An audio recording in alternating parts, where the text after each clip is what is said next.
کیا آپ اپنی باطنی آنکھ کو کھولنا چاہتے ہیں؟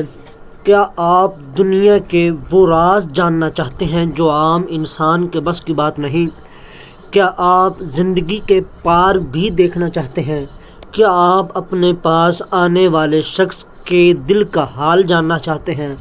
کیا آپ یہ چاہتے ہیں کہ آپ کسی کے دل پر بھی نگاہ ڈالیں اور اس کے دل کے تمام راز آپ پر آشنا ہو جائیں؟ کیا آپ یہ چاہتے ہیں کہ آپ کسی بھی مزار کے پاس جائیں، کسی بھی صاحب مزار کی زیارت کرنے کے لیے آپ ان کے مزار پر جائیں اور آپ کو صاحب مزار کی ظاہری اور باطنی دونوں زیارات ہو جائیں؟ کیا آپ یہ چاہتے ہیں کہ آپ کی باطنی آنکھ کھل جائے؟ باطنی آنکھ کیا ہوتی ہے اور کیسے کھلتی ہے؟ اور ان تمام سوالات کے جوابات اور آپ کی تمام خواہشات کو اگر آپ پورا کرنا چاہتے ہیں تو آپ اس ویڈیو کو مکمل دیکھیں۔ السلام علیکم، بنگالی عملیات گوہر میں خوش آمدید دوستو، بزرگوں، عزیز ساتھیوں۔ آج آپ لوگوں کے لیے ایک بہت ہی زبردست نایاب ایک عمل، ایک مشق لے کر حاضر ہوا ہوں۔ آج کا یہ عمل باطنی آنکھ کا عمل ہے۔ آپ اپنی آنکھ کو کیسے نمودار کر سکتے ہیں؟ آپ اپنے آپ کو کیسے پہچان سکتے ہیں؟ دراصل اپنے آپ کو پہچاننا ہی ہوتا ہے، اپنے آپ پر قابو پانا ہی یہ منازل طے کرنے کا مقصد ہے۔ اپنے آپ پر قابو پانا ہی وہ حدیث قدسی بھی ہے نا، اور حدیث پاک بھی ہے، حدیث قدسی نہیں، حدیث پاک بھی ہے۔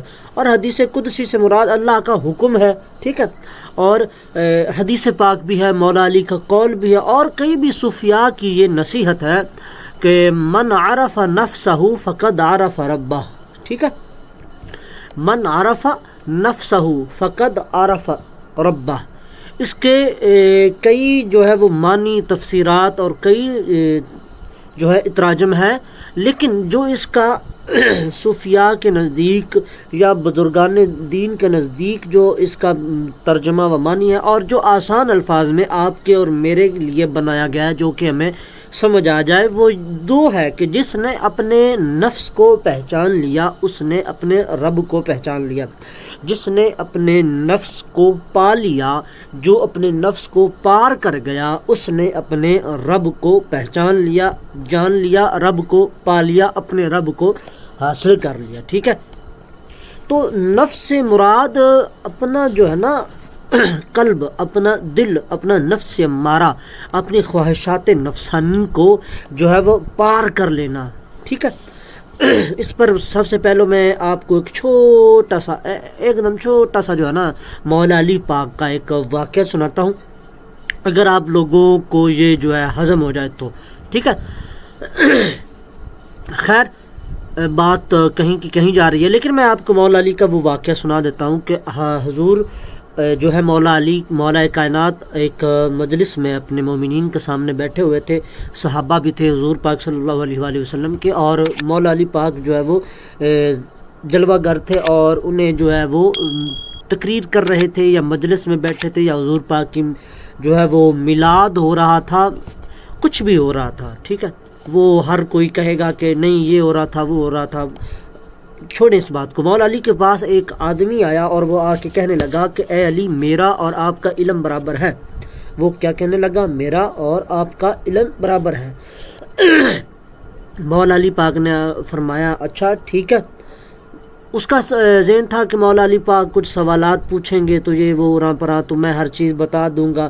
وہ اپنے جو ہے نا مذہب کا ایک بہت ہی جید عالم تھا، ایسا ویسا بھی نہیں تھا، کچھ جاہل بھی نہیں تھا، ٹھیک ہے۔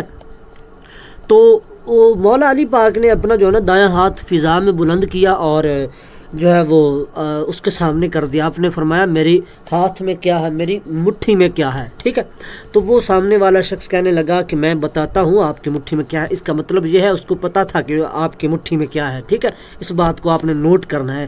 جس وقت اس نے کہا میں بتاتا ہوں تو پھر آپ نے فرمایا بتاؤ کیا ہے۔ تو اس نے کہا کہ آپ کی مٹھی میں آپ نے فلاں مقام سے فلاں پہاڑی کے اوپر، فلاں پہاڑی کے نیچے جو ہے وہ فاختہ بیٹھی ہوئی ہے، آپ اس کے 2 انڈے تھے، آپ نے ایک انڈا جو ہے وہ فاختہ کا اٹھا لیا، ٹھیک ہے۔ قصہ یہ بہت ہی طویل ہے لیکن میں آپ کو مختصر سا کر کے سنا رہا ہوں، آپ دھیان سے سنیں۔ تو آپ نے فرمایا ٹھیک ہے، بہت بہترین، اچھی بات ہے۔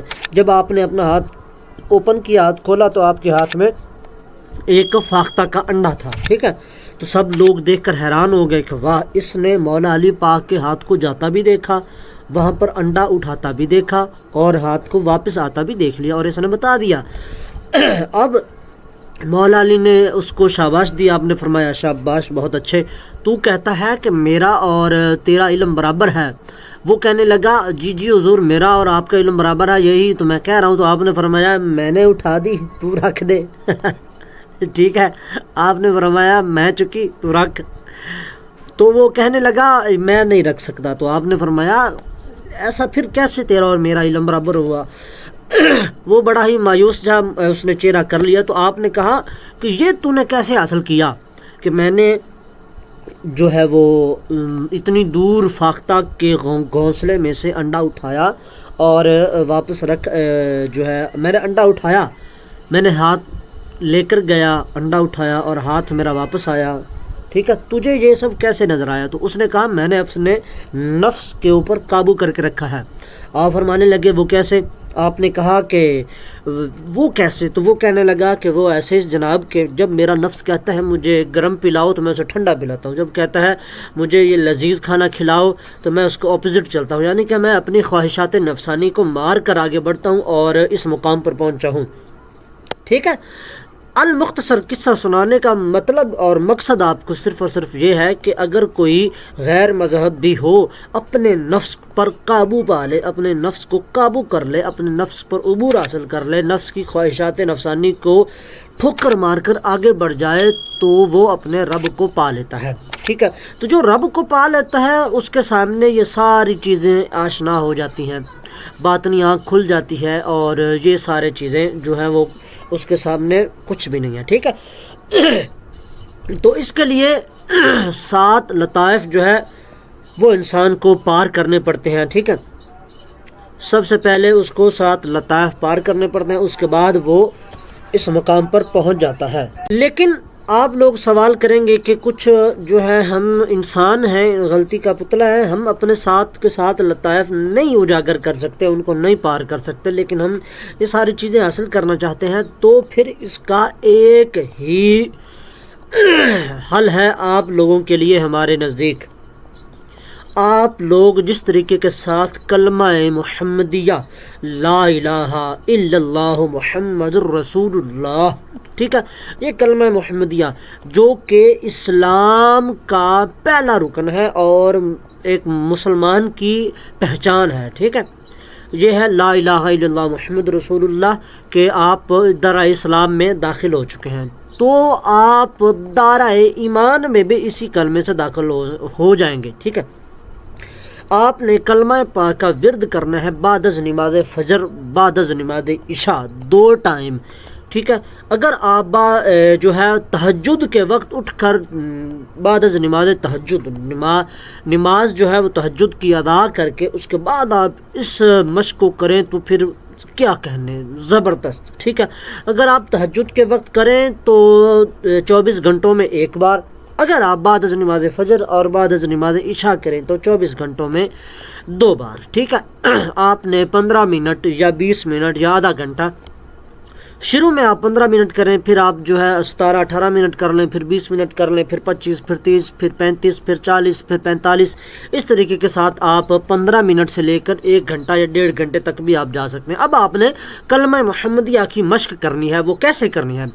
آپ نے کہنا ہے لا الہ الا اللہ، ٹھیک ہے، وہ آپ نے آسمان سے نیچے کی طرف پڑھنا ہے۔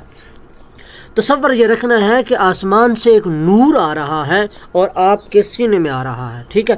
لا الہ الا اللہ محمد الرسول اللہ، جب آپ نے کہنا ہے نا کہ محمد، تب آپ نے محمد کی میم سے لے کر دال تک محمد بڑے ہی ادب سے کہنا ہے، اور آپ نے اپنے دل، اپنے قلب کے ارد گرد جو ہے وہ ایک عالم تصور میں ہی آپ نے ایک دائرہ لگانا ہے کہ میرا یہ دل جو جتنا سیاہ ہو چکا ہے، یہ میرا دل جو ہے وہ اللہ کے نور سے مختر ہو رہا ہے، اللہ کے نور سے میرے قلب کی صفائی ہو رہی ہے، اور آپ نے کہہ دینا ہے محمد الرسول اللہ، ٹھیک ہے؟ یوں لا الہ الا اللہ محمد الرسول اللہ، لا الہ الا اللہ محمد الرسول اللہ، لا الہ الا اللہ محمد الرسول اللہ، لا الہ الا اللہ محمد الرسول اللہ، ٹھیک ہے؟ آپ نے لا الہ الا اللہ آسمان سے نیچے، محمد الرسول اللہ جو ہے محمد کہتے ہوئے اپنے دل کی طرف آپ نے جو ہے وہ دائرہ لگا دینا ہے، اور جو ہے رسول اللہ کو دائرے کے اندر آپ نے جذب کر دینا ہے کہ آپ کے قلب پر اللہ کا نور، حضور صلی اللہ علیہ وآلہ وسلم کا نور جو ہے وہ آپ کے دل پر اتر رہا ہے، اور اللہ کا نور، حضور پاک کا نور آپ کے دل کو بھی روشن کر رہا ہے، نور سے بھر رہا ہے، ٹھیک ہے؟ اس مشق کو آپ کریں، کرنے کے بعد آپ خود ہمیں بتائیں کہ ہم نے آپ کو یہ کون سا عمل بتا دیا ہے، ٹھیک ہے؟ تو اس عمل کی خاص اجازت آپ اپنے والدین، اپنے استاد محترم، اپنے پیر و مرشد سے ضرور لیں۔ اگر ان تینوں میں سے آپ کے پاس کوئی بھی نہیں ہے تو آپ بندہ ناچیز سے آ کر رابطہ کریں، ہمارے دیے گئے واٹس ایپ نمبر پر آ کر آپ ہم سے رابطہ کریں، آپ کو ہماری طرف سے اس کی اجازت ہوگی انشاءاللہ تعالی عز و جل۔ فی امان اللہ۔